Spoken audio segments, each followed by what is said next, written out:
Welcome back to the Business Simple podcast. It's your host, James. I have my good friend, very knowledgeable property investor, and someone who I've spent a lot of time with over the last few years, and I have watched grow in a really big way. Karl Grant, thank you for coming. Hey man, thanks for having me. Absolute pleasure. Pleasure to be here. So prior to you coming on, which thank you again for being here. I know you had a little bit of a look and you have a little bit of a feel for how we do things. Lay of the land, essentially, with Karl, and you may clarify this slightly differently to me, is that you've gone through quite a journey. At one point, you were a mechanic. I know you've got a real passion for Italian cars, probably due to some past work.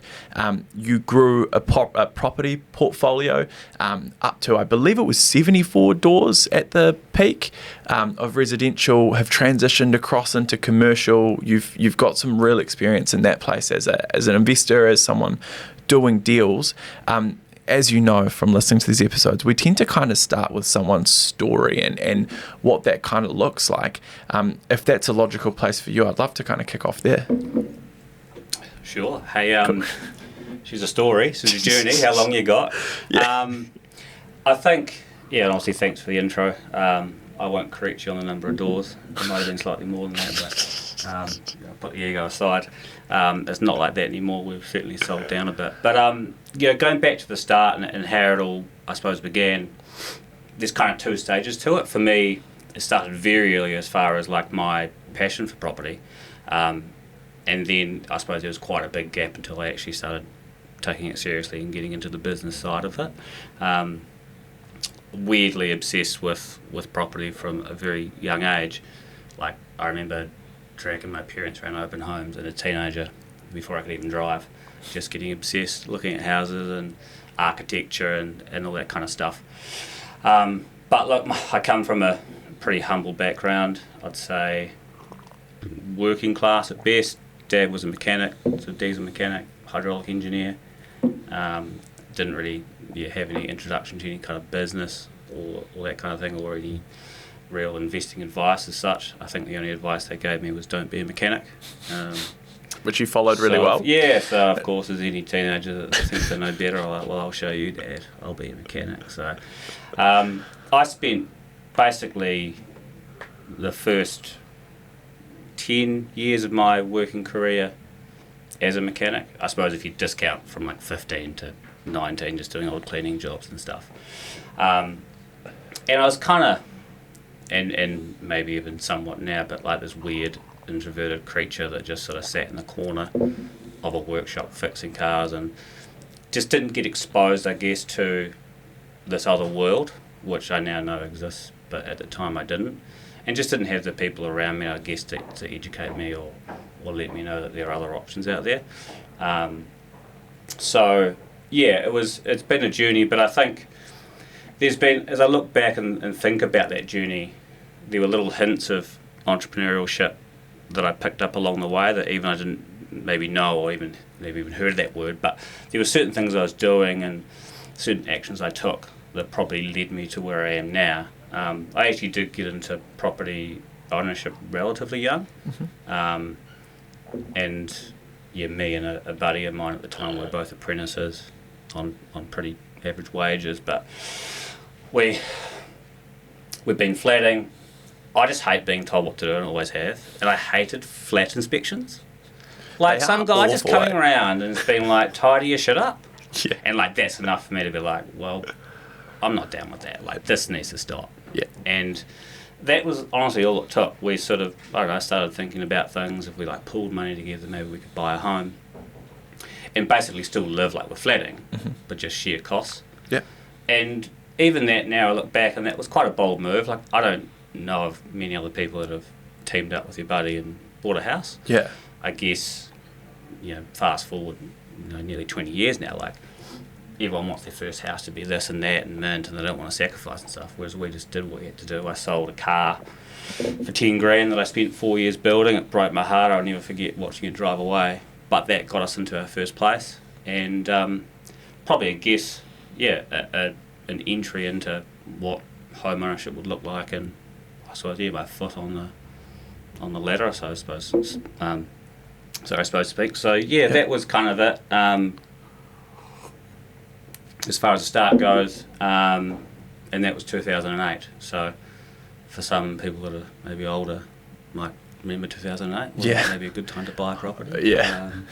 I was alive then. I wasn't looking at homes, but yeah. Yeah. So it's kind of funny, like, even looking back throughout the whole history and the timings that I've done things, you could argue have been absolutely fucking terrible. But again, you just got to, I learned by doing, and we learned so much by doing that. Interest rates were 9.25%.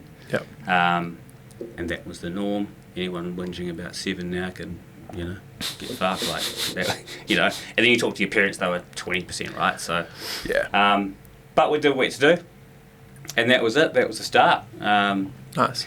And then, how far do we go from there? Really, I don't know. I can keep rambling if you like. Yeah. I mean, I have a couple of questions. So, because obviously this is probably something, and it's a bit of a trend that's come up with people, is that like viewing things slightly differently. It's not necessary. I think there's like a cliche entrepreneurial person, right? And like, I also think people kind of try to put themselves in that category out of like almost bravado, or like I'm gifted. Like they're trying to sort of say, like I have this unique talent, I'm an entrepreneur. And it's like, really an entrepreneur is just like how much shit you can eat and keep going. Like that's a game we're playing. And so I was talking to someone on an episode just been where I was like, me working as a teenager, I think was really entrepreneurial, even though I was paid by the hour, because I had the capacity to go to school all day, then go to hockey practice, then go wash dishes for 4 hours, then go home, then go back to school all day. And so everyone will be like, oh, I was an entrepreneur because I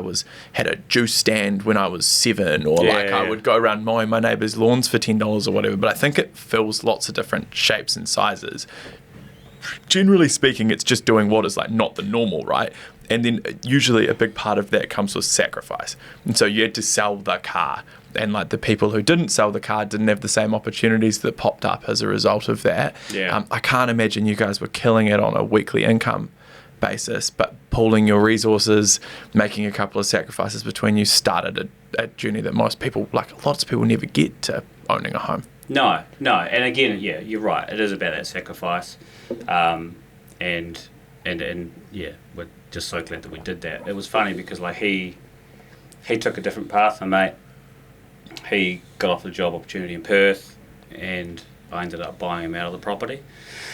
And I still can't quite remember the story, but I swear I paid him out by like half of the money that was in like our joint account. So it felt a bit weird at the time. Yeah. I'm like real stupid. Like at this point, I'm like 25, but with the mental capacity of a 12-year-old, right? So I was like, oh, if there's some money in this account, I'll pay you out and I'll buy it. I don't know what I'm doing. It sounds like it's quite savvy. It's not. I buy this house off him. And then I'm just like, having flatmates in and all that. I'm like, I don't like flatmates. I've got some kid coming in and he's just taking the piss. He's putting the heat pump up to 30 and leaving it on, and I'm paying the power. I was like, I don't like this. I was like, I want a cheaper house. Mm-hmm. This is my mindset. Like, I don't want debt. I don't want to pay a mortgage. And now I want a cheaper house. And this is where it gets kind of funny when I think back, because I start scrolling Trade Me or whatever it was at the time, trying to find a cheap house. Yeah. Like as cheap as I can find. Yeah. And this might be price. Yeah. Like what a weird concept. But anyway, because again, not that smart. I need to reiterate that, not very smart. And I like just discover these like as is where is properties. Yeah. Right? Which is funny because I've discovered them right when it was kicking off. But I wasn't smart enough to really capitalise on it. But what I was smart enough to do, I guess, was go, fuck, I can buy a fucked house for like 150 grand. And my house is like, I don't know, worth 300 or whatever. And that was all I wanted to do. Was like, I'll just sell my house and get a cheap house and live in it, broken, right? Which is weird. So but is it for the no mortgage thing? Is that what you're thinking? Yeah. It's not like I could fix it and make money, or there was no... I just don't want a weekly cost. I'm like, yeah. So, and this was what, 2013 or something? I sell my house, I buy this other house, I paid actually 170, 3-bed, 2-bath, double garage in Brookhaven. Modern, nice, like real cool home. Yeah. And I think my mortgage was like $60 a week or something, and then I'm like, okay, what else can I do? And I had like these 2 Czech couples move in, and they were paying me like cash, like $4.50 a week. Yeah. So I'm living in my house, and I'm getting paid $400 a week to live in it. Yeah. And you'd think I'd be like, oh, I'm onto something here, but I'm still not. I haven't clicked on, right? I have no idea still. You're like, this situation is good, but you can't see the scale. I just didn't, no idea. I'm like, oh, cool, like, whatever. I'm like, I've basically got a car yard in my driveway, and at any given time, I've got 3 or 4 cars for sale. Yeah. And, like, I think before I got to even, like, 28 or something, I'd owned, like, 100 cars. Yeah. I always had at least a couple on the go that I was fixing up and selling. I got to a point where some of them I'd just buy and clean and take good photos and sell. Yeah. And again, it was like a really good, I guess, I kind of hate that term, but side hustle, right? Yeah. And I was making good money doing cars. I had my flatmates. And I was making, like, epic money, you know, probably doing cashies on Saturday. Yeah. But still just didn't really think about taking it any further. Yeah. I had, like, whatever it is, like NZTA, whatever, hit me up because I'd sold so many cars and neighbour was complaining. And I wrote, like, an email that was, like, 15 pages long. And every car I'd ever owned, I'd had a backstory and a reason why I bought it and why I'd sold it. And the whole thing was lies. But it was to justify why I'd owned so many cars. And they just wrote back, just don't do it again. So I was, like, putting cars in, like, my parents' name, my sister's, like fucking some cat down the road, like whatever I could do. Yeah. But still just didn't, it was just kind of what I did. I didn't really know how to take it to the next level or even thought about it. So again, I go back to that kind of entrepreneurial kind of attitude, but just still not knowing how to, I suppose, maximise it or take it any further. And yeah, what did we get to? I suppose the big life-changing moment for me is me and a buddy of mine, we decided to go to Europe. Mm-hmm. So I'm like 29, never really travelled, never experienced anything other than Christchurch and fixing cars for a living. And for some reason I wanted to go to Europe. And that was it. Like, that's just, now that I've wasted 20 minutes of our time, this is probably the start of the journey, right? Yeah, that's not a waste, by the way. Up until this point, it's been so funny. I haven't, as good of a friends as we are, I haven't heard any of this shit before. I don't know you'd own 100 cars by 28. Yeah, it's funny, and I suppose it's so long ago, right? Like, I look at someone like yourself, super young, incredibly successful. Like, I have so much respect, and I appreciate everything you do. And I'm like, what the fuck was I doing when I was his age? And I was like, man, it's crazy, eh? Yeah. But I guess it's just what you're exposed to, or yeah. I don't know. Again, maybe you could blame my upbringing or my friends or all the people around me and what we were doing. So yeah, it is kind of a wild backstory. But so we go to Europe for a month, and like, what do you do when you're 29 in Europe? You just piss up and do the Kentucky and all that stuff, and had an absolute wild time. But what I realised in this moment was like I was real happy. And as much as I enjoyed working in the hustle, I actually hated what I did day to day. I enjoyed the fixing the cars or the cashies, I guess, because that was something that was maybe more for me. But when it come to working for someone else, I had this deep, hate for it and being told what to do. And in Europe, I just kind of found myself. I was like, fuck, I'm actually happy. I'm not the miserable person that I thought I was.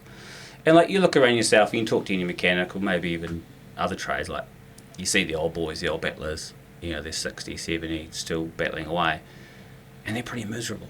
And it was just real eye-opener. I was like, I'm miserable now at 29.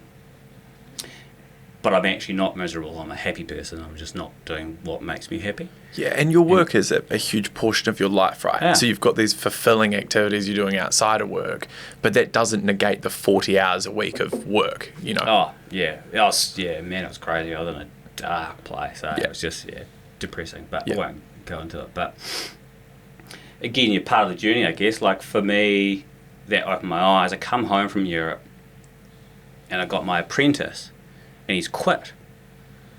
And this is it. I've never told him this, I don't think. But that was just like, fuck, if this guy can do it, I can do it. Because he was pretty retarded, right? Like, and I'd say it to his face. We called him Rummy, was his nickname. Hell of a nice guy. He just made way too many stupid mistakes as a apprentice growing up, and then you can't live that down, right? Yeah. So his name's Rummy. And I'm like, if this guy can quit, he went off to sell power tools. And I'm like, how? Like, is it a job, selling things? Like, because I think of trading your time for money, or you use your hands to, trades were all I knew. And this guy's going around just selling tools and they're paying him. I was like, that's wild. What a crazy thought. I'm 29, right? Yeah. Didn't know that sales was the job. Yeah. But that was the inspiration I needed, right? Like, this kid could do it. And that's the scariest thing, is getting outside your comfort zone. And especially now you're 10 years in, you don't know anything else. Yeah. You guess you get to a point where your income's okay, so it's even harder to leave, because you go retrain or you go learn something new. You're starting kind of again. Yeah. But I just knew I had to do it. I got introduced to network marketing, which is kind of crazy, right? I know people have their opinion on it. Yeah. I like it in the sense that it gives someone an opportunity like me to get into a business, low entry cost, if not none. Yeah. I guess, you could always have an argument about it, like, is it a sellable asset at the end, or you're sort of still at the mercy of whatever that company or business is. But for me, it was opening my eyes to business, and that was the first introduction to something that was like a business, Yeah, I think that there are network marketing is something that the perfect example of it is that there are a few players in the space that kind of ruin it for everyone else, if that makes sense. Like, there's the way that some people, for some network marketing companies, are encouraged to bring people on board to work for them, and like the blatant, like, I make this much money per week or whatever, and it's like, I know you don't. Yeah. Because I know what it's like to make that much money per week, and like my lifestyle would be dramatically different too. This doesn't match up. You can see it. You're like, and money isn't free, and I think that's probably where those kind of things can go wrong, but it's gotten worse over time. Remember, you would have done this a while ago, and it probably was a pretty different thing back then. I think as long as it's not presented, and remember, like, agencies are presented like this online through courses, like this whole like fast, quick, easy money thing is a lot of people's entry into this stuff. You kind of need to be like baited in. I think you're right. Like, that's the problem, isn't it? Anything that's easy to get into attracts the wrong people, and they go and take the wrong course of action because they want to get the result, they don't want to do the work, and then it gives the whole industry a bad reputation. Because if you go, well, look, actually, if you want to be in this business, but it's going to cost you $500,000 to fucking get into it, people are going to go about it the right way because they need to succeed. And whereas it's just, we'll give it a crack. We'll just go pester some people, send them messages, say, check out whatever you're selling. Like, just real pesty activity, not really adding any value. But I guess, again, for me, it was my first opportunity to even consider business. And cool. I loved it. I heard of this thing called passive income. Right? Never heard of that. Didn't know it was a thing. I actually kind of had it a little bit with, like, flatmates and stuff, but again, didn't know it was a thing. But that was just eye-opening. I stuck at it for a while, but I realised maybe the people I was around and the business itself wasn't quite me. But then it got me into this journey, like, as far as like reading books and actually upskilling, putting time and investment into yourself.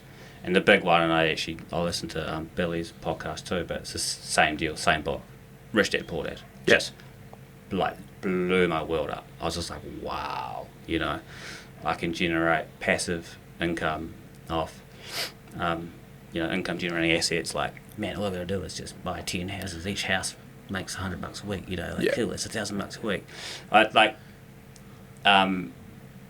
People that I spoke to in the past joke about it, but like there was a time where I said if I could make $50,000 a year passive income, I'd retire.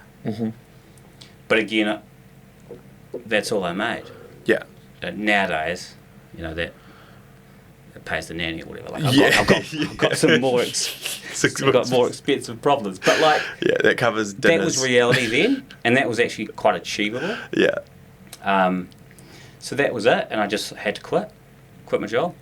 Fuck, that was scary. It was so scary, and all the advice, and this is the hardest thing, like the advice that I was given by the people around me, like, don't do it, like, you've got to trade, all that classic shit chat. Yeah. Like, you got to trade. Like, why would you leave? You know, you're finally making all right money and stuff. But I just knew I had to do it. There was just something in me. And, yeah, the scariest thing I've ever done, but the best thing I've ever done. Yeah. And then from there on in, it was just consistently putting myself outside my comfort zone. Like, I can't stress this enough.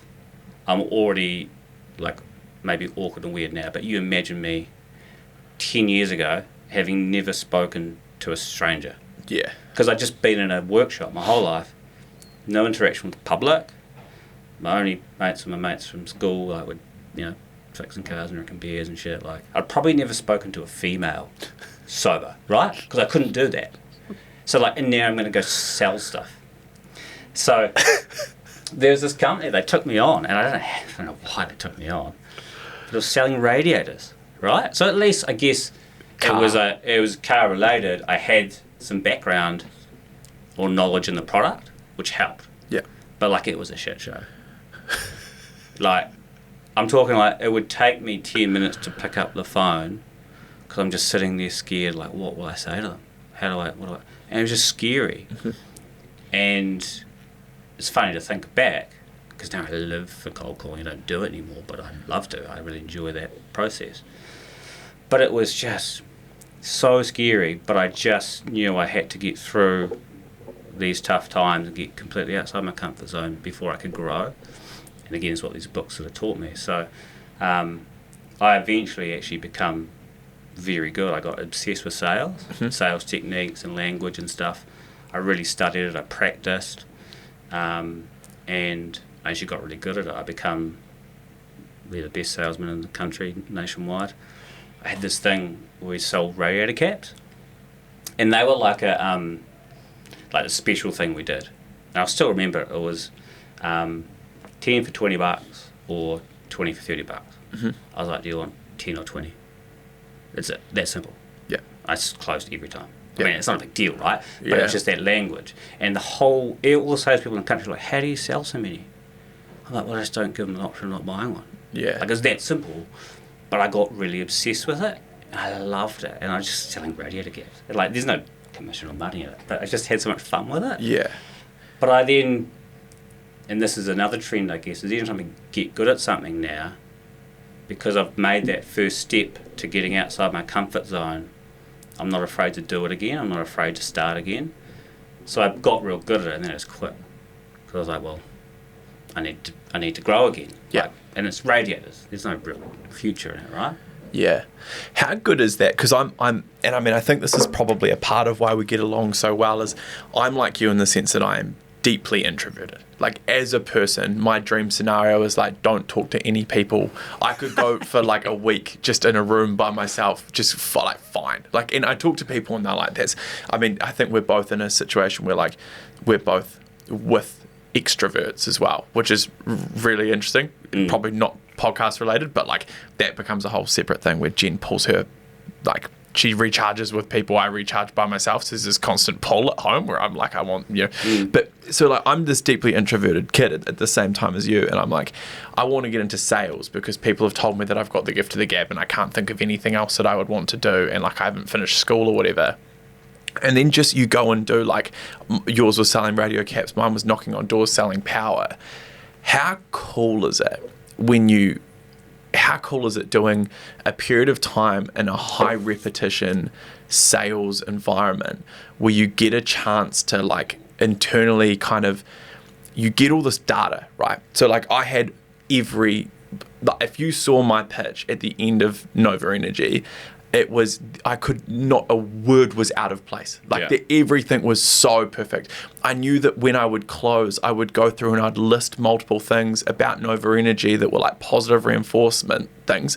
And I would nod while doing it. And I would do it until the person started nodding back at me. And then I would go, cool, so if you just go grab me your driver's license, I'll get you switched over. It was the same thing every time. And I'd be like, so here's how much we're going to save you. And obviously you'd rather put your money into a New Zealand owned power company than a overseas Australian owned or something like that. And we do a lot of our work with sustainable energy, and I'm sure you support sustainable energy, and I'm sure you understand that all the power comes from the same place and you wouldn't want to spend any more on it than you would otherwise. This whole time it's just going and going and going. And then I just like, go grab me your driver's license. Yeah. And it was just like all these little things that you do, the way that you stand, the way that you do everything. I like would stand at a 45-degree angle when people open the door so I seem less intimidating. I had everything so thought out. You then carry that way of thinking with you forever, and you don't do the same. I'm sure you're like me in terms of like, I might sell once, it's probably like 2 or 3 times per week. I'll be in an environment where I'm selling something to someone, and the style that I sell now is so different to on doors because it's very prescriptive, and like we're talking, the stuff that comes across my desk tends to be quite high budget, quite complex, quite strategy driven, but still all of those skills that you learn earlier in life are skills no one can ever take away from you. And I honestly feel like when we look at what's happening with AI and all this technology stuff and all these things, I honestly feel like skills like that, where you understand human psychology and what makes people tick and how to influence people and things like that, there's a reasonable probability that they will be the hardest thing to replace with this technology that's coming through. And so it gives you a bit of a safety net where it's like there's always something. And if it's performance-based income, you can always make a good income. You just find the place that pays for the performance. Well, that's the thing, I guess, is that every company has something to sell, and someone needs to sell it, right? Yeah.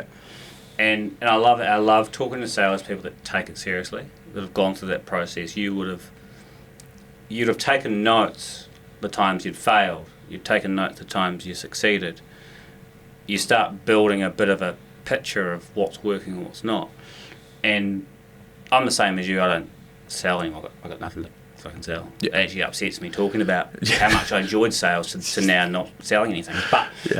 But there will be things that we do that are somewhat just ingrained in how we operate. Yeah. That go through from that repetition and the times that we really were in the trenches selling. Yeah. And it's such powerful stuff. And a lot of it's around empathy and understanding other people's situations and stuff like that. And, we can also translate it into, how we are as parents as well. Sales is actually, it's beautiful art. Yeah. And I just, really appreciate anyone that takes it seriously, because it's also another one of these things that's very easy to get into. And, we could probably both talk for weeks about some of the experiences we have with so-called salespeople and how shit they are, right? Yeah. So when you come across one that's a good operator, you understand the little things they're doing, you can really appreciate it. Yeah. So it's a cool art form. I do miss it. What I really, and because the thing that's been craziest for me with it is a lot of, I view sales and marketing as like a one thing. So in a dream scenario, everything from your brand impression, the way you generate an inquiry, the way that inquiry is contacted, the way that they're dealt with, the close, like everything should be like one smooth process. It shouldn't be 2 different things. Mm-hmm. With that, you then take the same approach that you've got to sales, i.e. if I say this word, then this happens. If I say this word, then that happens. And I want that to happen, so I'll say more of the second word than the first one. That's the same with ads. And that's what people don't really get, is like all this game is just like the people will tell you what they want to hear from you and how they want to be communicated with and what they want you to say. You just have to listen. Where people go wrong with sales and where people go wrong with marketing is they try to force an idea down someone's throat. And it's like that will do nothing but put people off. It's not about being the fastest talker. It's not about anything like that. It's about being the one who can hear and like who can, listen. People will just tell you what they want. Yeah. Like if you sit there, I saw a clip come off a podcast. I can't remember what one it was, where it was talking about my experience and the way that I understand what people are saying that they're not saying. And that's something as well that you see people who really get sales talk about a little bit, where it's they'll just drop a word into a sentence and you'll be like, I'll be sitting with someone, I'm like, they're unhappy with their agency. I know they're unhappy with their agency. And they didn't tell me, but I just got it because they just brought up that they weren't super happy with the quality of the leads that came off Facebook or something like that. And so then I can be like, and so the way that we'll handle the quality of your leads and the way we'll ensure that really high is this. And you watch them just be like, how did he know that I was concerned about this before? And like you build this puzzle out. It's so much fun. It's so much fun. You can tell them what they want to hear by listening to what they're saying. Yeah. I love that. That's cool. rather than just talking real fast. Yeah. What you'll love is this. How do you know what I'll love? Like, it's the last thing I fucking want. But anyway, Yeah. it's fun, man. So, you quit Radiators. Quit Radiators. Clock that, Radiator fucking king.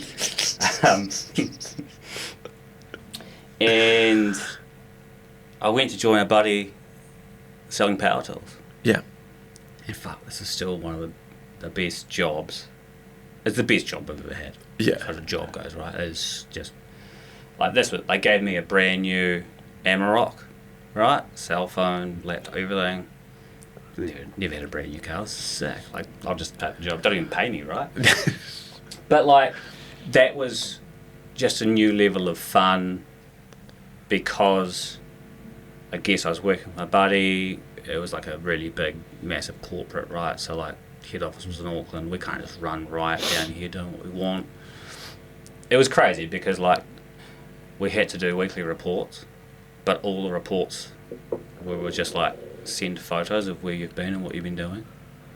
And you've been doing it long enough, you just kind of take heaps of photos and save a few. And then, I didn't do that obviously, but like you could have. Right? Yeah. There's a lot of trust.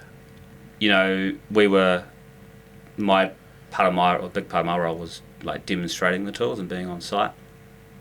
So again, there's a little bit of just sort of talking to people, getting to meet people. I was just cold calling, knocking on work sites and stuff.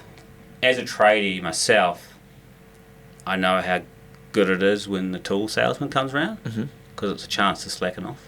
Yeah. Right?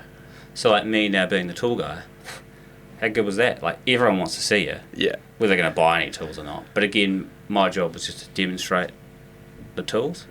We had this, with the agreement we had with the place that sold the tools on our behalf, we couldn't sell direct, which was good and bad, and I think this is probably ultimately why I ended up leaving as well, because I could close the customer, but I couldn't actually sell them the product. I'd have to then go, well, cool, now you got to go to... And I just couldn't finish the job. I'd put in all this good work, but you didn't get that satisfaction, and you knew that the guys down the road at bloody... We won't mention their name. They weren't doing shit. Like, yeah. So it was a really fun time. We travelled up and down the country, just having a blast, selling tools, but it just ultimately didn't give me the satisfaction I needed because I wanted to finish the job I started. But like, if you wanted a cruisy job and live a great life, that's the one. Come with a credit card, it was just weird. Again, for me, I guess a lot of people with sales reps, and that's all what I was doing was pretty standard. But for me, it was all still a new world. I was still figuring all that out in the life of someone that gets into sales. But I was going to say headhunted, but that doesn't sound like. But an old mate from the gym sort of tapped me on the shoulder, said, "Hey mate, come and join my real estate agency." And to be fair, it was perfect timing. Go back to that relationship with property and my love of it, and then my love of sales, like a match made in heaven, right? So I quit the tool job, got into agency work. I was sold like an absolute dream, and the reality was far from that. I got put into property management role rather than real estate sales, right? Yeah.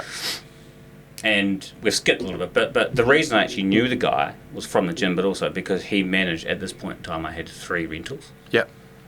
So between all this, I'd accumulated a couple of properties. But is this just to touch on that? So you're just making $400 a week, then you put that $400 into a property, stacking them, just like typical. Because 3 rentals is, a lot of people work really hard to get to that point. Yeah. Yeah, there was a bit of hard work. Yeah. but investing money. Yeah, I just recycled some. So I ended up fixing the as is. Refinanced it, pulled some equity out. This is in the background, so I guess while I'm doing these sort of sales jobs, I'm starting to get a bit more savvy in the background. So I kind of skipped that, sorry, but that's all right. Yeah, fixed the as is. That's rented out. Bought another property. I managed to pick it up the guy had like a block of 3 townhouses, and he was just flicking them on. I think he built them, and time was done. And I managed to pick it up. One of them, the end unit, the best unit, before he'd renovated it, and got it what I thought was a reasonably good price. So renovated that, just kitchen, like a bit of appliances and paint and flooring, just all that kind of generic shit. But that was good wee one, and then just picked up another little add value kind of rental unit in Shirley. So I had 3 rentals, so I was kind of building that up while I was doing my sales stuff. The guy that recruited me for real estate was also my property manager. So he knows I don't want to do property management because I pay him to do it for me. So he sells me a dream and then goes, I'll do the property management. And I'm like, well, that's not what I fucking signed up for, but whatever, I'll get my license and just see how this pans out. And it didn't pan out well. It's fair to say I walked out of the boardroom one day and just didn't say anything because my parents taught me right. I just walked out and that was it, job done. I'd signed I'd just got my license, my real estate license. I'd signed 3 listings and I'm ready to go into my real estate career. And this guy it just didn't work, without going into it too much. So as I always do, I fucking quit, right? I had so much money to gain in that moment. And when I say so much money in my world, which was still, I'm still a 50k a year sort of guy, right? Yeah. But just used to an Amarok and a company phone as well, so it's bumped up slightly. Bumped up a little bit, yeah. That's right. Yeah. But I just knew this company, the values didn't align. It wasn't a place for me, and I just knew I needed to get out. And I just quit. I just walked out one day. And that's I go back to that trend of me, and not intentionally, but I guess I get good at something, and then I just bail. But again, it puts me in a position where now I get to start again or sidestep and see what the next move is. And I knew real estate sales was my next move. It just wasn't with that company. Didn't he just, I know that you would, and we obviously won't name any names or anything, but didn't he write you a 2-page document of things he didn't like about you? Yeah, he did. One of them was I spend too long on the phone, which for me, it was building relationships. And as a property manager, I'm ringing up tradies saying, hey, look, we need some work done. I'm not going to be get out there and fix this and fucking hurry up. I'm building relationships, right? Because I know that we need these people. His other one was you eat lunch at your desk. And I'm because I'm fucking working, I don't stop. And it was just all these absurd things. One of them was if I wanted a friend, I'd get a dog. That's what he put in this 2 to 3 page list of things he didn't like about me. And as I was leaving, I said, I'll grab this, because he printed it. And he quickly grabbed it off me. He's like, no, you can't have that. And I was like, yeah, cool, fuck it, I don't really care. I'll remember this forever. And these things drive and motivate the fuck out of me, and it's still to this day, we could do another podcast about this guy, but we won't. It doesn't get his home. They were so invalid and stupid. But also from I'm someone who's deeply invested the same way as I learnt sales and learning how to be a leader and doing things like that. And I'd be the first to admit that I definitely do not have that game clocked by any stretch. But I do know enough not to write a 3-page document of things I don't like about one of my staff members and then sit them down and read it. Yeah, it's common sense. He, for all intents and purposes, he was a good salesperson. Yeah. But what I've often found too is good salespeople often don't equivalent to be good managers. Yeah. And he just wouldn't let go. It's his own agency. He's probably one of the first to branch out on his own. Named it after himself. I could say a few more things and you can figure out who it might be, but obviously I won't name names. But just couldn't manage staff, couldn't manage people. The way he talked to me, other staff, it's just absurd. And the things he did and the way he operated was just let's not even. I'm not a victim. I'm not a guy that's going to fucking PG him or have a whinge about it. I'm just going to quit and fucking do better, right? Yeah. That's always been me. I'm not. not going to cry about it. Like, I've just fucking move on. So Yeah. I left. What's he going to do? And Yeah. I think he's still battling away with one or two people. Who knows what he's doing? But for me, it was perfect. Cool. Like, on to the next. And that's kind of what I needed. So eventually I ended up in one of the main commercial agencies in Christchurch. Again, taking the path of most resistance. And anyone that wants to get into real estate sales will learn this. Like, any office will take you on. Like, I had people ringing me that I didn't even know. And I don't know how they didn't even know I didn't have a job, but they were trying to recruit me. Yeah. And that was a weird reality. Like, because for a moment you're like, well, that's pretty cool. Like, Yeah. I'm kind of a big deal. People want me. Yeah. No, they fucking don't. They just want to fill seats. Yeah. They're not going to pay you. So the worst, you're going to take up some space in their office for 6 months, fail and leave. Yeah, but even if you do one or two deals in that period of time, they take half the commission you generate, so you know, it's all good. Exactly. So, yeah, I sort of met with most of the agencies. I had a couple of guys, and one of them I'm still mates with actually, but he'd take me out for like lunch on a Friday and have beers and just tell me how good life is in real estate and the money and all this. But I quickly realised that anyone trying to sell me something is probably not what you think it is. Yeah. So I went down the path of most resistance and took on this job with this commercial agency, and they were branching out to do residential development sales. So your apartment blocks, townhouses, all that kind of stuff. This is still, what was it, I don't know, 8 years ago maybe? Yeah, this is when we met around this time. Yeah. And it was a interesting time in the Christchurch market. It was so hard, like so hard to sell a townhouse apartment. Like like I could have gone anywhere and just sold resi real estate and had a pretty okay journey. Like, don't get me wrong, real estate sales is tough, like very tough. But this was just next level.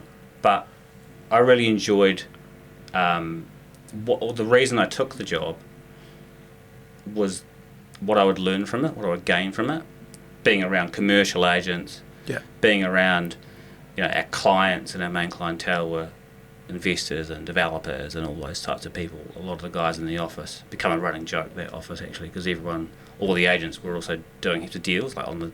Yeah. So it was a bit of a, but there was just you're exposed to so many people doing so much stuff in the property world, and I got to meet, all the big players. I've sat down in boardrooms and pitched for listings and stuff like that, and kind of got to know them. Some on a personal level, some were still on a client level, but that to me was just fast forwarding my, fast forwarding me to where I guess wanted to be, because ultimately I learned through this as well. Selling real estate wasn't what I wanted to do. I wanted to buy it. Like, I like selling, but I much prefer buying.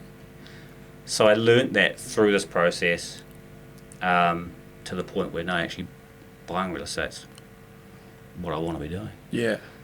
And that's kind of, I guess, how I got to where I got to, right? Like, it was just a constant path of going through a process and stepping back to step forward, or stepping sideways, step across. But it kind of feels like it was calculated, but the whole time it really wasn't. Yeah. But I look back, and every step of the way, I met the right people, I did the right things, and it just put me in a position to kind of ultimately get to maybe where I wanted to be, even though I didn't want to know I wanted to be there, I suppose it's one of those ones where, like, the beauty is that you never find out what the alternative would have been anyway. That's kind of the cool thing about decisions, and, like, it'll either be the right or the wrong decision, but you'll never know. No. So who cares? I think about that sometimes when I'm like, do I pick this or this? And all this, like, fear of loss comes into your brain, and you're like, maybe it's right, maybe it's wrong, but I'll never know. I mean, I obviously had to leave an agency to go start my own one, but who would have known if I'd stayed there? It could have been better. Like, maybe me and that guy would have buddied up and taken over the world. Maybe 100%. You just don't know, right? And it's real easy to be like, oh, I've got this going on now, I must have made the right call.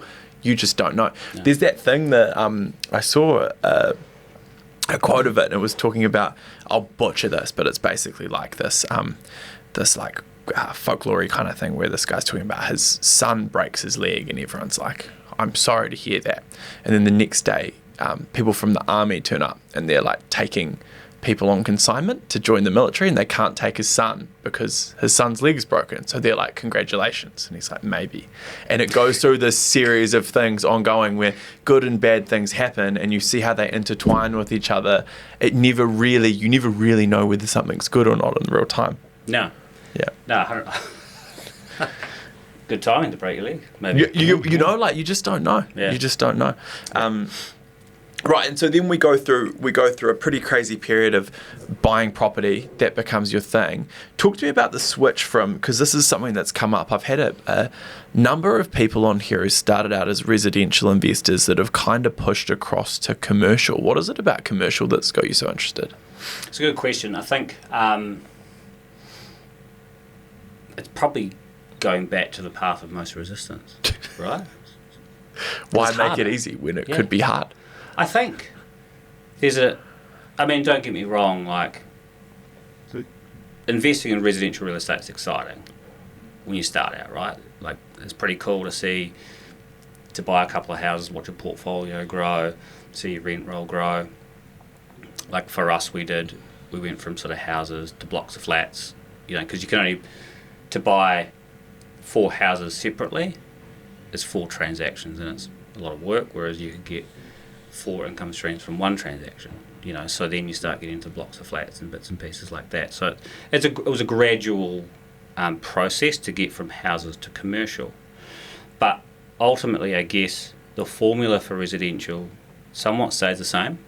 Like, you kind of know, let's say you're building a portfolio to hold, so you're not flipping and trading and stuff, you're just buying and holding real estate. You know who your tenant's going to be. Like, it's real obvious. Yeah. If it's a flat, it's probably just a single or a couple or something. If it's a 3 or 4 bed house, standalone with a bit of land, it's probably a family, whatever. Like, it's not rocket you science. could argue maybe it's a group of flatmates and they're all renting a room by room, whatever, but irrelevant. It's fucking people living in a house, right? Yeah. But commercial, here's where it gets interesting and exciting, is because you don't know who the end user is. You have no idea. Yeah. Like, yes, okay, you're looking at an office building, you could argue it's very highly likely that you might get an office tenant. Mm-hmm. It's not guaranteed. Yeah.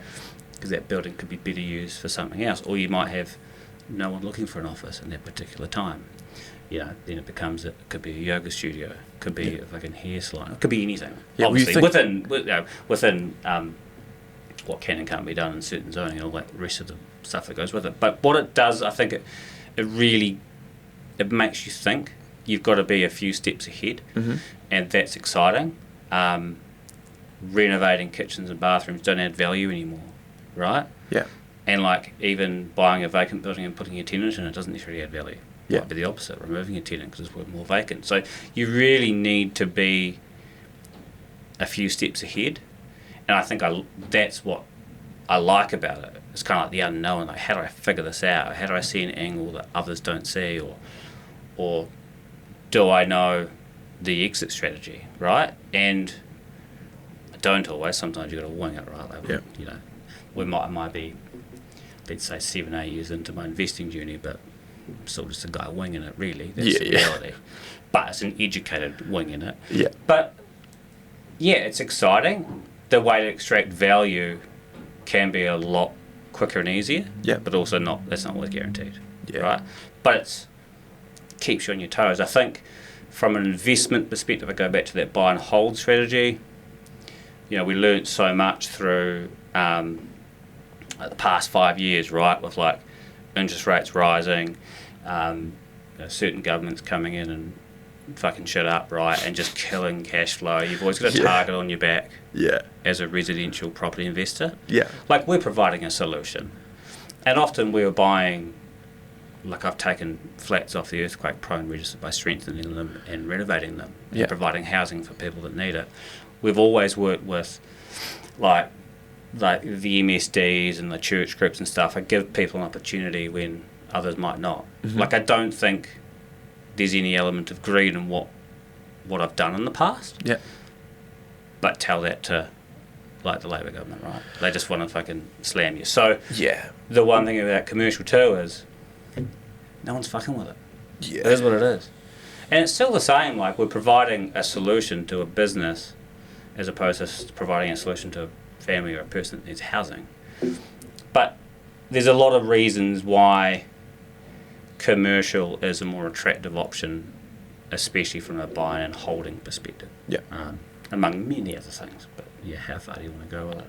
Yeah, I mean, like, I think that probably summarises it. The commercial, but the people who understand it might benefit from anything further than that. But for me, I'm like, that's about the stretch of my capacity when it comes to property investment. One thing that is interesting that you touched on is that, like, and I think about this often, why is it that provided your expectations or your, like, goals are really modest, you have the people's support, but then as soon as you want to do things in a big way, you're evil. Like if you look at business, right? Like it's like if you want to go out on your own, you're working for someone, you want to go out on your own, you have like your little one-man band, you're out there getting it, you're the people's champ. Like they want to see you do well. You want to run the biggest company in your sector in New Zealand, you're an evil capitalist. Yeah. And there's no, like, there's a middle ground. You cross it at some point in time and then it just becomes all dark. And it's the same with property investment. It's like, buy a house, make sacrifices early, buy 1 or 2 rentals to set yourself up for retirement, a noble cause. You're the people's champ. Everyone's rooting for you. They want to see you get across the line. By 70 and you're evil. Yeah. Yeah. Yeah, 100%. What do they call them? Mega landlords or something. Like, yeah. Why is that a thing? But I guess it's, maybe, we hear it so much about the tall poppy and all that kind of thing, and it's definitely New Zealand wide. But it is, I mean, it doesn't affect me daily in the sense of what people think of me. I mean, ideally it'd be nice if people thought I was a good person, which ultimately people that know me do. But, like, you got to put that aside. And you got to look after number one and do what's best for you. It's funny because you buy a few rentals. The people that do that, all they're trying to do is set themselves up a little bit financially for the future to take pressure off the government, right? So they don't have to rely on superannuation and all that stuff. But again, no one sees it like that. But that's just what we deal with as property owners, as business owners, and hey, look, it is what it is. I don't know. It's not going to change, is it? But something I always think about is like, I go back to Rich Dad Poor Dad, but it's so funny because he's like, the poor people are the greedy ones. And I realise, and I think this has been interesting for me too, because I realised I was like that. I was the greedy one at the start. I was turning up each year going, I want more money, but I wasn't doing anything different. I wasn't adding any more value. But it was just like, mate, right, because I've been here a year, I should get more money. And it's that mindset. And business owners and property owners and all that get it now. We understand that the more value you add, the more you get paid, and it's just kind of how it works. But you can't change some people's opinion and mindset, and there's no point even trying. Yeah. I think I'm lucky in a way because I've had both, and I realised the error of my ways back in the day. Like, and I'd look at the, as a mechanic, and you'd see all the salespeople in their suits and stuff. You're like, fuck those guys, Oh, yeah, Why did I think like that? It's so weird, right? Yeah. Like, they're turning up to work. I mean, to be fair, they were car sales, so they were in a bit of a retainer. But, like, they've got to sell and perform to make money. Mm-hmm. But I just saw them swanning around, drinking coffee, talking, thinking they were assholes. And, So I've been on both sides. So it's interesting, and I can definitely see why that perception is the way it is, and it just is what it is, Like, I'm the one, like, dude, yesterday hits me up. I'm getting just a wee rice bowl thing. Old mate's like, buy me lunch. And I'm like, oh, why should I do that? He's like, because I'm homeless. And I was like, oh, that's not really a reason, but I bought him some dumplings, right? But I was just like, cool, whatever. Yeah. But, like, these other guys aren't doing that. Like, they don't see what's involved or how generous the more wealthy people are. And I've learnt that through my journey. I've reached out to people that you'd think wouldn't give me the time of day, and they'll sit with you, and the whole pick your brain coffees. But people that are doing stuff are happy to share their stories, and they're really happy to, like, there's no scarcity, or if I tell you what I'm doing, you might do it, and there's nothing left for me. Like, actually, I think the most generous people and the most lovely people are the people in business, or because they've been through that journey, the process. They know how hard it is. They've got empathy because they've opened their eyes to a whole different world. I think empathy is a big thing, and yeah, I don't know. It's but again, it just goes back to tall poppy stuff. You can't change people's minds, man. Yeah. Like, yeah, so what? I was a mega landlord, whatever. Yeah. You know, it might not be what everyone thinks it is. Yeah. You know, that's the other thing. Like, man, I got 90 rental properties, got 90 problems. Like, that's not. Yeah. I wouldn't aspire to that now. It's easy to say that, having achieved that, having gone through that journey and getting there. If you'd asked me 10 years ago, 5 years ago, would you want 90 rentals? I'd say, fuck yeah. Whereas now I go, no. Yeah. But I'm in a position to say no and why. But I wouldn't say to anyone else, don't aspire to it. Go do it. I've just got my journey and my story and why it's actually too much. Yeah. You don't need that. Because that was a bit of ego. Like, fuck, just keep buying, right? Yeah. It's cool. You could achieve the same result off half a dozen quality assets. Yeah. And it just would live a way easier, better life. I love the there's no nobility and a lack of ability kind of mindset, where a lot of people would go, oh, I'd never want to do that. I'd never want to. Oh, yeah. I've got, you know, I want to work in marketing, but I'd never want 25 staff. I'd never want that. And it's like, you don't know. And if you did it and then you decided you didn't want to do it afterwards, respect, you got there. Yeah. But there's no point in commenting if you couldn't get there anyway. Like, there's no, you know, like everyone's like, oh, I'd never want to manage that many properties. All good, but like, you'll never find out. So it doesn't, you know, or if you do, that's awesome. Yeah. That's awesome. Yeah. And then if you decide afterwards, then you've got an opinion on the matter you know. I hear it all the time with Digital Simple. I also hear it all the time in relation to like some of my good friends and clients. I'd never want a business that big, or I'd never want this. And it's like, you don't have to worry about that, man. You know, like, so save the energy. I worry about more relevant stuff. It's so funny. Okay, so I love that. So post residential growth, commercial, things like that. Talk to me about, like, you know, you mentioned that half a dozen quality assets. Is that sort of what you're pushing towards now? Like, what's your goal for the next little bit? It is. Me and a bit my previous business partner, we're still in business, but we've sold down a lot of the assets. We're sort of moving in our own directions. And for me, it's almost like that same thing. I'm starting again, right? I'm not. But going back, like, this is a fresh year and a fresh start, right? And now it's like, what do I want? Before it was with a business partner, we had to kind of both agree and you've got to run things past each other and move forward, hopefully in a bit of a direction that we're both happy with. Whereas now for me, I get to move forward and do it my own way. Yeah. And I guess it's lessons of past and learning what makes a good investment and what doesn't, and also learning what works for me and what doesn't. Yeah. Which is really exciting. I do still very much aspire for that passive income. I want the freedom and flexibility that comes with that, and that will be, and currently still is somewhat, from commercial property. Mm-hmm. I think too, I've probably learned a good lesson where, you know, post-COVID interest rates were really low. I was walking around thinking I was pretty cool, playing golf a couple of times a week, going, fuck, I've cracked it, right? Like, passive income is coming in and playing golf, I'm living the dream. But what I did learn through that too is that I actually wasn't fulfilled. Yeah. And I actually do enjoy what I love what I do. I never not want to do it. Yes, I want to take holidays and spend time with my family and all that stuff. And I've got a good balance now where I get to do all that. But I don't desperately want or need the passive income like I thought I did. Because I'll be doing this till the day I die. It's what keeps going to keep me alive. And it doesn't take much with the knowledge and the experience that I have to build that portfolio to a position where it can produce the passive income that I need. So moving forward, I get to take on projects where, you know, some of them are, and a lot of them will just be to repair, renovate, repurpose, strengthen, whatever it might be, with the purpose of adding the value to sell. Mm-hmm. And then, you know, it might be once a year, I don't set goals, and maybe I should. I know you talk to a lot of people that are like real structured and driven and have like these goals and these things, where I'm actually kind of just pretty chill. I kind of just roll with it. I don't know what the next project will look like because I'm so fluid and open to anything and everything. That's the way I've always been. It's just whatever the next deal is, right? So if something comes across my lap, I'm like, that's a cracker. Yeah. I actually see that fitting within my own personal portfolio or my family's portfolio. Mm-hmm. Cool, buy that and do that, and that sits there. Whereas this one over here, a cracking deal, good margin in it, but like not something that maybe I want to hold long term from an investment perspective. So that can get flipped on, and it's just that fluidness and being open to anything.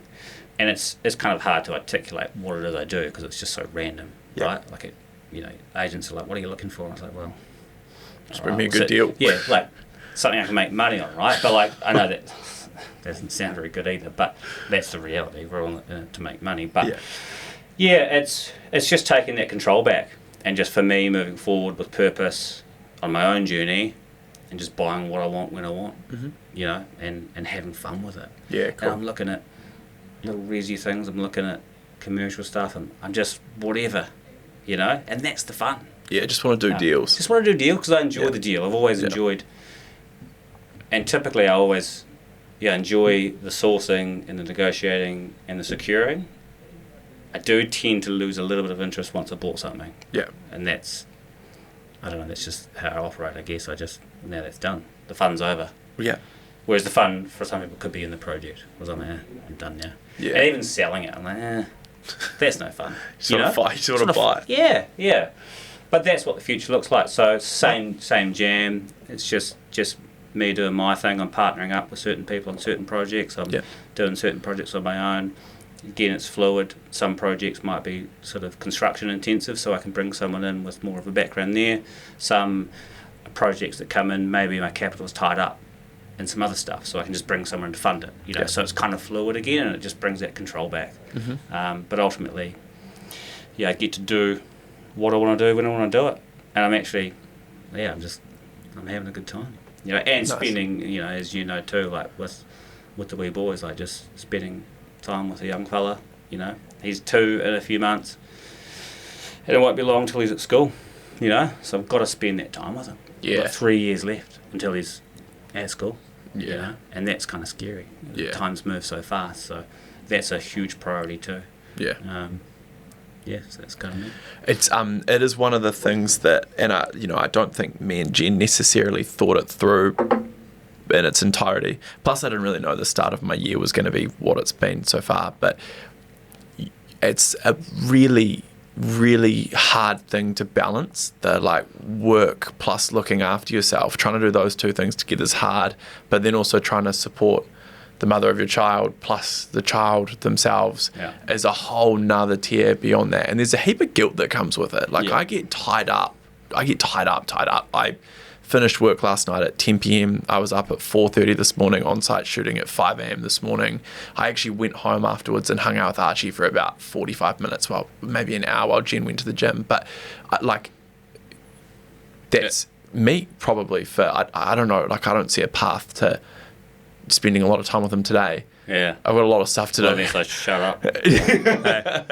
So you're just there's something about that I get that a lot of people can, and I break that down to this, I'm a provider kind of bravado thing, but I don't really view that how it is. And whether Jen works or not isn't really a part of the equation as to whether I see my son or not. It's just one of those ones where people are like, oh, you got to go to work. I'm like, I get what you're saying from a logical perspective, but this isn't an entirely logical conversation we're having here. It's my son will be 7 months old for 1 month of his entire life, and I'd like to spend a little bit of it with him if that's okay. He doesn't give a shit how much money you make. Yeah. I can tell you that right now. Yeah. I asked him. Yeah. I was like, bro, and he's just...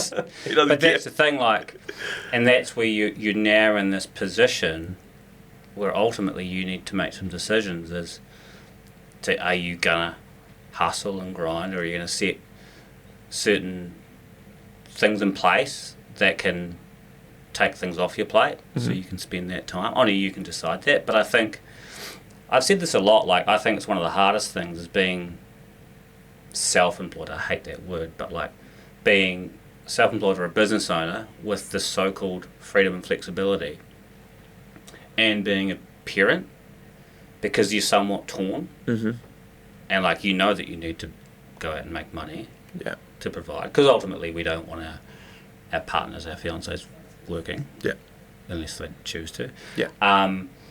But it's juggling the time, spending the time with the kids, providing, doing all the things. It's a lot to try and juggle, and sometimes I think the employed parents are kind of off the hook in a way. Yeah, because it's just It's an expectation that you'll be at work at 8 till 5 and that's it, right? Whereas for us, we've got stuff to do, but nothing. Like, it's not going to, if we don't do it, it won't, like, our businesses won't fall apart. Yeah, not over one task Not over anyway. one thing, right? Yeah. So then we're like, well, we want to spend time with the kids or you know, like the family, right? The fiance as well. It's a big thing. Like, we've got to we've got to juggle all this time. And then for me as a worker, I recognise about myself, I like to work. Yeah. I'm a worker. Yeah. Sometimes I struggle on holiday, like relaxing and stuff like that. I just like to work. But then this guilt of not working when you're spending time with your kid. And that's weird. Because why should you be guilty? But it's... I know what you mean. But I don't know, I guess, and that's harking back to the mechanic days, but like, we clocked in and out. Yeah. Every minute of my day was documented. Yeah. And I'd review it and go, well, you took 35 minutes for lunch. We can see that. Or, you were here on the clock for 8.5 hours today, but we could only charge out 6 of those hours. And I'm like, well, it was a fucking rusty bolt, and that was seed, all that shit. But like, so that it's been ingrained into my brain to work from 15 on, to work, and now it's been spending the last, I don't know how many years of in the position where I'm in to roll back and go, it's okay to not work. Mm-hmm. It's okay to spend time with yourself or with your son or your fiance or whatever, but also juggling the want to work because you enjoy what you do. But ultimately, yeah, we put ourselves in these positions and only us can decide what the right plan of attack is. Yeah. And yeah, for me, I've got an older daughter, as you know. She moved to Wellington when she was 3.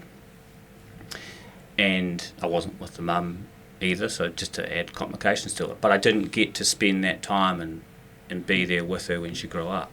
So now I'm like, wow, like with Harris, like I want to be there all the time. I actually struggle to leave the house. I'm coming home, really want to hang out. Sometimes he doesn't even want to hang out with me, right? But like, you've seen it firsthand. Yeah. You know, mama's boy. I'm like, come on, buddy, come over to dad. He's like, whatever. But like, it's this internal battle. Yeah. It's a good battle to have. Yeah. And like, family life for me, I don't know, for you is everything. Yeah.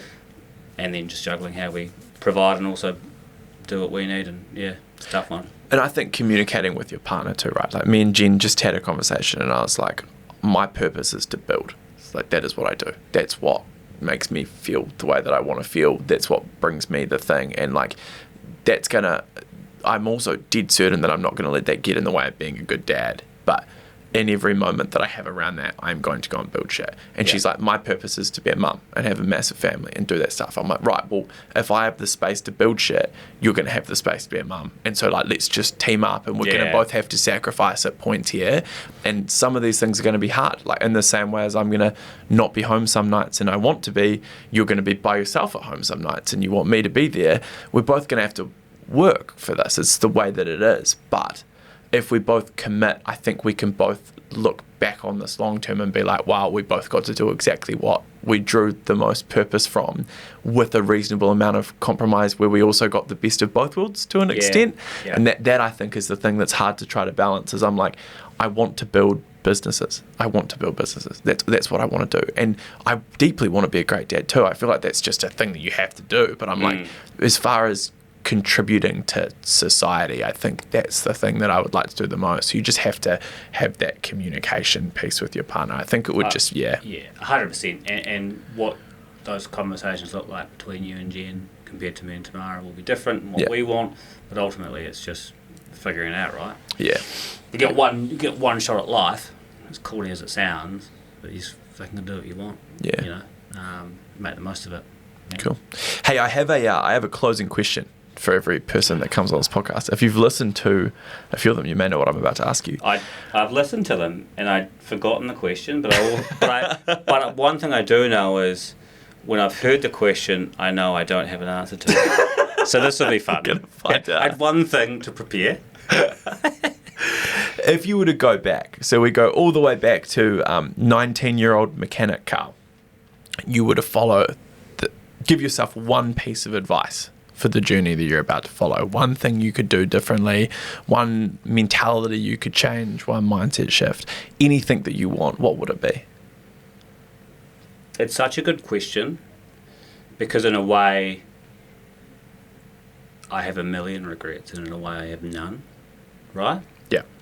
Everything in my journey has made me who I am, and ultimately I guess because I'm so internally happy right now, I can't say I'd change something.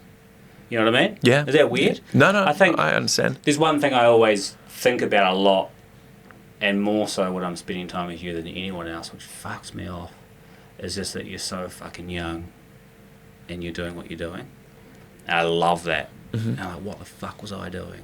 You know, I wish maybe I could turn back time and start my journey or fast forward it. Like I'm 40 and that was a real weird...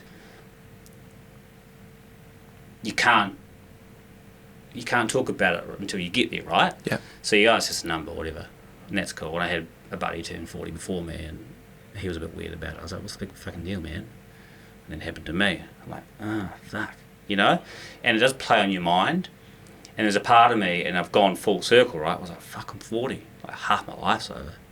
You know? And I'm like, and I'm not where I want to be. And I got young motherfuckers like you, half my age, doing twice as much, right? But I'm like, that's all right. I'm only 40. Yeah. Only 40. That's what I was going to say. You know? I'm only 40. Yeah. So, yeah, part of me wishes, I guess, I was exposed to a different world earlier. But part of me goes, well, it's made me who I am. Like, I've been through some shit, you know? A lot of shit for a long time. Well, what? And it's made me this stubborn, driven motherfucker that I am. And I'm just like... And I also internally know that I'll be fine. And even talking about the journey today, realising that even though I didn't know what I was doing, I've always found a way. Yeah. So, I don't know how I could answer that. I really don't. I wish... Yeah, maybe the mindset thing. Yeah. I wish I didn't think the way I did for so long. Yeah. But I can't change a thing for the world. Like, I wouldn't. I definitely wouldn't. Yeah. Yeah. I think that mine changes like seasonally, right? And like Yeah. so I'm with you in the sense that I would change nothing. Great. Like genuinely so content with how everything is and where I am and all those sorts of things. Couldn't be happier possibly under any circumstances. But every now and again I get exposed to something and then I go, if I'd done that earlier, my life would probably be better right now. It's like mine at the moment right now would be like focusing more on leading people, less on product. And like realizing that the better you lead people, the better your business is. And so it's like, but that's just my season. That's what I'll think about for the next 3 months. And I think that's a nicer way that I kind of process it. I wish I took myself like a little bit less seriously maybe throughout time. I used to get quite stressed about shit. I felt like the sky was falling when things went wrong, and probably would have been nice to not feel like that. But I get what you mean in terms of like also feeling like that made me a certain way. And that way I like. And so therefore I wouldn't change it if I could go back. And so it's a hard. journey, right? Yeah. And each little thing that happens shapes your future. Yeah. And I don't know what I would be like had anything changed. Yeah. You know. So you'd be And I'm too not scared to saying change it. I'm not saying I'm perfect. Yeah. Obviously not. But it'd be risky to go change something. You know, imagine going back for me 20 years. Yeah. You know, what would it be like now? Would all, you know, getting all weird on it, but would have all these stars have aligned, or this would happen, or that happened, would I have met tomorrow, would I have... All these things.